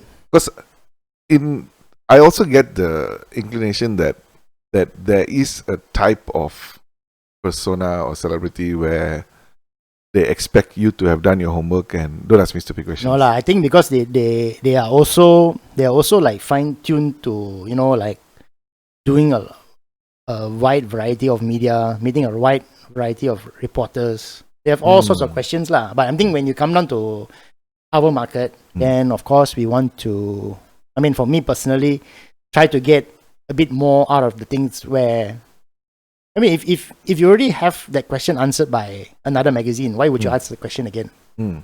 Right? So it doesn't really make sense. You should ask like something that someone in your best experience hasn't asked them yet. So then that's why 12 stupid questions came out lah. And then we will just ask stupid questions. It's not easy, man. I mean, I think the art of I always give the disclaimer first. Okay. Because I said I will ask you some really stupid questions. Because so this is a bit like the bit is of stupid questions and. But with you need to choose your subjects lah. Like you can't subject. Very few corporate people will actually know how to answer stupid questions because for them it's like very straight face. Yeah, I mean that's the challenge. Like I reached out to some of my I wouldn't say friends, some people that I've met along the way to come do this podcast as well. And some of them gave me their like secretary's detail. Like, oh yeah, talk to the. And I was like, yeah, but this is not representing your company, like it's just you as a person, right? And I think that's reflective on sometimes in the corporate world, their personality is private, in the sense that they are here, they're getting paid to be the face of the company. Yeah, or to lead the company. The interview with Branson, I was sitting next to the passenger seat. It was his PA. And were there things that you were allowed to ask, not allowed to ask kind of deal? Of course, certain, I mean, high-level interviews, you get pre-screened questions first lah. Okay. But of course, you have to understand the genre of the magazine you're writing for as well. So you don't want to like ask him, like if you want to interview a serious piece, you can't do 12 stupid questions lah. But quote unquote, you could lah, you know? So that kind of brings us to where you are now, right? So what are the things that you're pursuing now? I mean, I know the MCO has made everything a little bit different. I think everything is haywire lah. And everybody I've spoken to so far has had a shift in how they work and the things they do day to day. So, you know, how does that affect you, and what are you looking forward to the most? Are you already working on a secret project that you're not telling? No lah, no. Hey, but you were mentioning that you wanted to start a podcast, maybe, right? Maybe. Yeah, that was with a friend lah. I mean, he was just like wanted to shoot the breeze a bit. And I say, yeah, sounds cool. So right, you should, man. I think there's definitely a space for shark diving. You know, way back when lah. So yeah, I mean, like for me, I think what I'm doing now is goes back to I think 2015, 2014, maybe 5 years ago, 6 years ago. Then I saw the media landscape slowly shrinking. Magazines were slowly, becoming less profitable. Market shrinking. But I also saw a market for with the advent of a market shrinking. Obviously, you don't have positions for seasoned editorial people. Okay. Like if you look at all the experience I had, it's practically worth nothing these days because there's not many. I wouldn't say that, but basically, I tell people now I'm practically unemployable lah.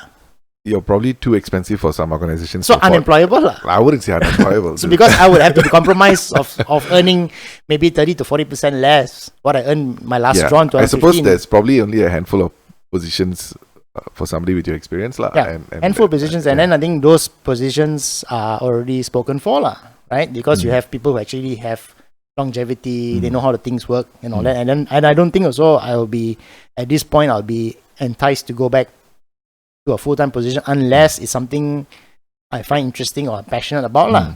Okay. Like what you said, lah. Yes, I can compromise, get a salary, fixed salary, but if I really think about it. Yeah, you're going to change your mind after a few months. Yeah. For sure. Yeah. So for I me, understand. after 5 years, after the last magazine I was doing, I was like, you know what? This is like Groundhog Day, lah. The same thing. You have spikes of enjoyment doing the junkets, experiences, the interviews, and it comes back, and then you're like, you're talking to the advertiser. You're trying to pitch advertising deals. And you're not excited to do it anymore. After a while, you lose the excitement, lah. It loses its sheen. But I said, even the thing was shrinking, there was a market for storytelling. Okay. So basically storytellers, lah, Okay. So then I decided, what if I just became a freelancer? So I became a freelancer, set up my own little boutique content agency, and just started supplying content to the titles to magazines, lah. That means that means you create content first and sell to them, or they will contract you out? They will contract. They're two-pronged. One, they will contact me and say, okay, look, we have this trip. No one wants to go for. Do you want to go for us? Fee is so and so. Yeah. This we had to do this interview here. Our staff's not busy, but can you do this for us? The fee is so and so. And then there will be times where, look, we want to start something. We don't know how to do it. Can you come in and consult? Can you create a content plan for us, or can you curate a magazine from scratch for us, right? Like a supplement. So I was doing that for the last 6 years, 5-6 years. Wow. So I think gives you a lot of flexibility in terms of how you spend your time as well. I think because I sort of like drew out the part that I love about the job and just concentrated on that. Do you see? Because I think this is something that's fairly easy for most people to get confused on. Do you see building a business around it, or for now you're just seeing it as a profession for yourself, or in the sense that do you want to hire people and? I won't hire. Okay. But what I do is I scale the employment based on projects. Okay. So when I get a really big project, okay, like magazine from scratch, 128 pages. This is the genre. I'll pull my designer. I'll pull my photographer. So they are also a network of freelancers. Freelancers who come in to work on this on a project basis. So I'll put in sub editors. I'll put in it depends, like a plug in and play sort of thing. So if a publication wants to come up with a supplement, they cannot afford the resources to have a full-time staff on board, full-time team on board. Their current team is too swamped with their regular work. Then I come in and say, okay, what do you need? So you need this. So I can give you this. So do you think the future is? I mean, I think this is loosely what they would call a gig economy, right? In the sense that, but do you think this is where we are heading in terms of more and more careers are going to be looking more like this, like a gig economy, rather than you're talking about, I'm going to be a doctor. Doctor is a bit of a weird profession, but any other job which is actually depends on where the industry is, lah. Like for a gig economy will work for a writer, for example, because you're not necessarily employed to say, okay, now this is your column. You do it once a week.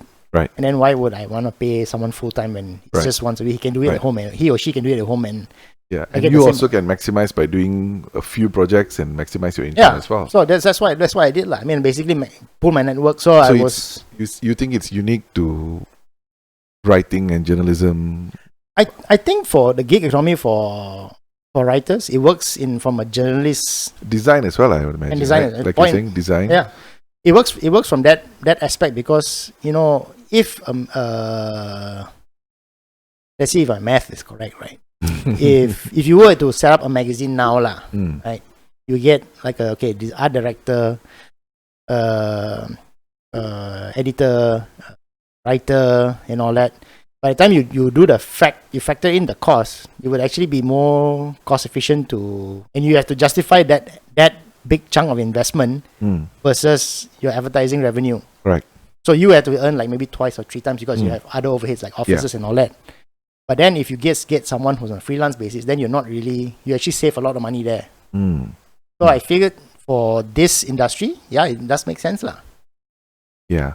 Because it's a question I often ask myself, even thinking long term, even for, I have a 2-year-old son. I'm thinking, does he need to go out and get a diploma or a degree, or maybe it's a bit of an extreme question, but it's a question I ask myself. I don't have an answer. Yeah. But I think when I talk to people, it's like I was talking to Ross Yusuf last week about, and he was saying about if his son says he doesn't want to do a degree and he just wants to learn something on YouTube and try and do something there, he's like, yeah, go ahead, right? So I think that there is a shift on maybe younger people's mindset on how they view a professional career.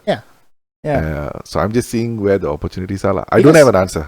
We don't have an answer because you see, like for me, if you look at my qualifications, there's no mass communications or journalism qualification or degree there.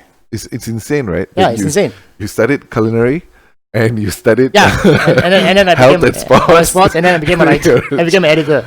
Yeah, and this, I think you're a testament to passion lah. Like ultimately, what you want to do, has nothing to do with what you studied. I think most of it was by accident, but I also capitalized on opportunities that were presented lah. I would like most of the time, I tell you the worst part at that time, I would be like, do you want to do this? I will never say no off the bat.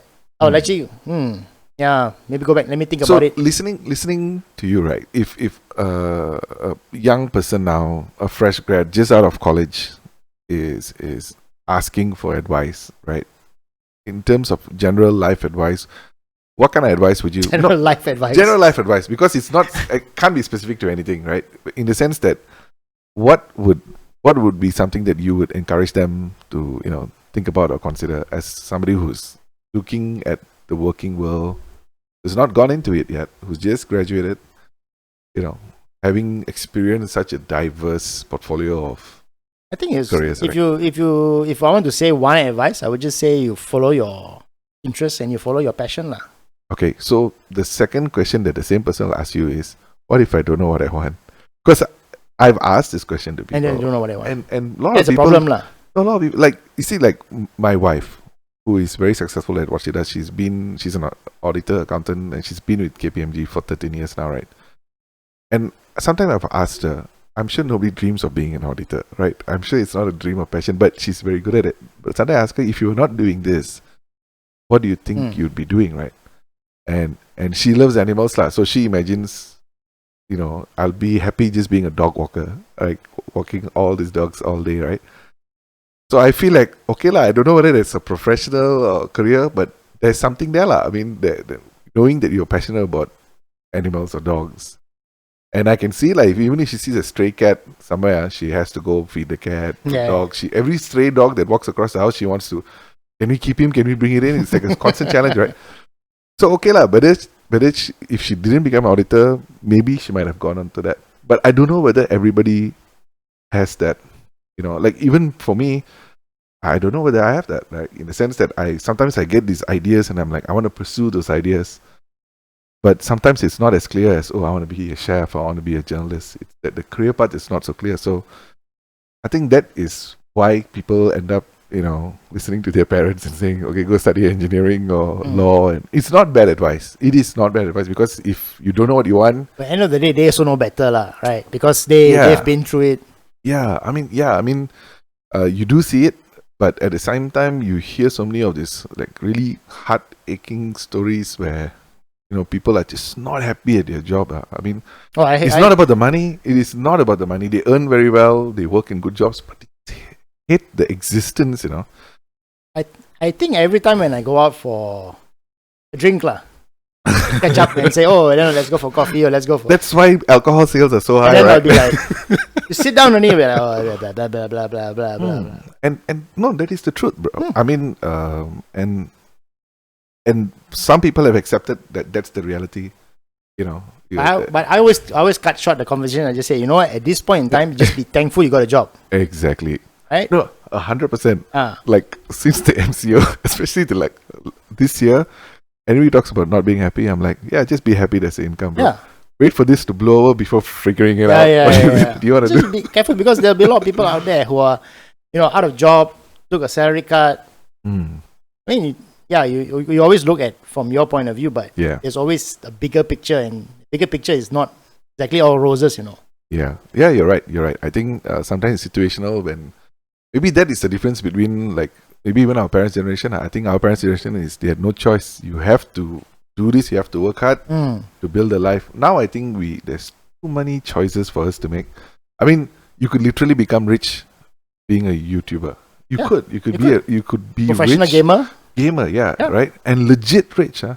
I mean, not like I can buy a Proton. It's like I can buy a Ferrari rich, right? I think if you look at it, I think someone was saying one magazine ran an article before. I can't remember which one, but I was reading about it, and it would say that which jobs became extinct in the modern era, and then they follow up with an article which jobs were actually created in the modern era. So one of them was actually postman. He was actually saying that it was dwindling. And then it was like, okay, it makes sense lah. You look at it, you get things through email. Yeah. You get parcels through, So even the post offices have had to evolve their business to become more than that. You won't, the days, if you tell people, hey, last time, the guy used to cycle his bicycle and deliver postman. If you tell it to your son, he'll be like, what the hell are you talking about? Yeah, I think there's a lot of realities that trying to explain to a kid of the new age, they will not.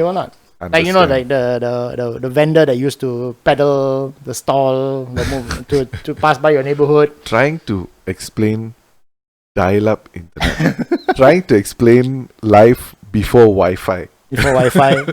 Wi-Fi itself, it's before Wi-Fi. Public phones. Yeah, trying to explain GPRS and WAP websites.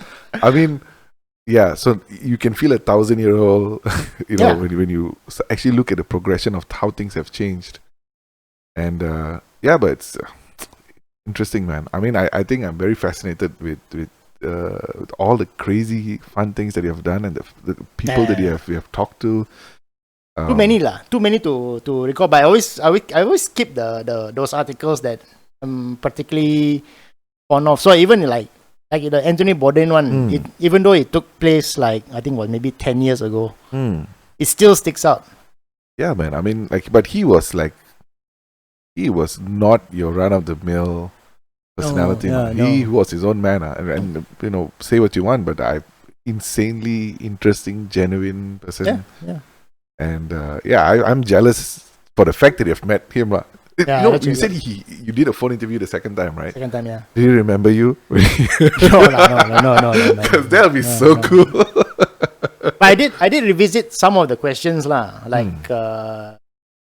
think during that time there was a celebrity chef called Emerald Lagasse. So Emerald Lagasse used to do the whole, he will when he goes on the cooking show, he'll take salt and say, oh, this thing needs a little bit of salt. Then he goes, bam. Say, oh, this thing needs a little bit of flour. Go, bam. So I said, so I asked Bourdain, I said,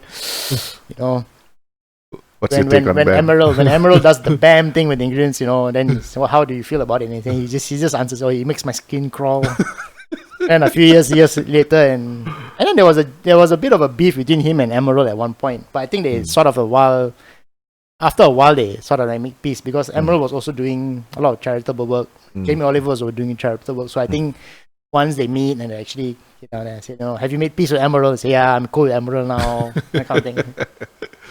I feel like I know who you're talking about, but I can't place that face exactly. So I got to do a little bit of Googling after this. Yeah. He's been around. I mean, if you look at it from 10-15 years ago, they were just a handful of the first wave of the celebrity chefs. There was Nigella Lawson, Anthony Bourdain. Anthony Bourdain was not doing cooking per se; he was doing more travel, culinary travel adventure. And then you have Emerald who was doing cooking, and you got Nigella Lawson, and also they had all the shows that the people who were winning the shows also became to be known as all the chefs and as well, right? Guy Fieri won, and he became. He won from a show. I did not know that. He won from a show. I think he won. I can't remember which one, but he Guy won. Fieri is blonde tip. He won a show. Right? He won a show. Man, I think he won. I can't remember which one, but he won. So his fame was from a show. Then okay, good for him. Yeah. If I'm not mistaken, he won a show. He won a competition. One of those. Interesting. Yeah. I didn't know that. Most of them were. But he's like, there's a lot of memes around Guy Fieri. Yeah. And this were, they capitalized. He cooks really well, and then is it like even Ramsey? I don't know, man. I think even talking to you today, maybe there's something for you left in food. I mean, not as in a restaurant or whatnot, but I think given your personality and your flair with food, I don't know. Maybe before the MCO, I used to have like regular supper clubs. But you just invite people over and then say, you know what, I'm just gonna cook this. Just come over lah. Then the price of admission is like you bring a bottle lah. I mean, a bit. That's a very reasonable price of admission. Yeah, I don't want to like, people say, oh, you should charge. No, but I don't mean as in monetize, right? I mean, from an appreciation point that I would like to see content, like the stuff that you talk about, like how you like kind of look at Maggie a totally different way. I would love to see that kind of content out there, something that is localized, something that I can relate to, and you have your own sense of flair and personality, right? So I don't know, man. I mean, if it ever crossed your mind, I would say please do it. Please do it for the benefit of others. See whether got there's angel investor one day. Don't need lah. No, dude, I think the times now, especially somebody like you who is so much better with content than I am, right? I'm just trying to talk to people that I think are interesting, but you have I think your grasp of content is a lot stronger. You have experience. Yes, you have passion. You have passion with especially with food and all. And food is something everybody's passionate about. But there's a big market also. I mean, a lot of people have actually entered that. I agree with you, and the only reason I'm even saying this is because the niche that I think you represent is not represented yet. Oh, okay. In a sense, yeah. But maybe give it a try. I mean, if you ever consider it, I'll say, yeah, do it just for the fun of it. You will have at least one viewer and one subscriber from me. I guarantee. I pledge my allegiance.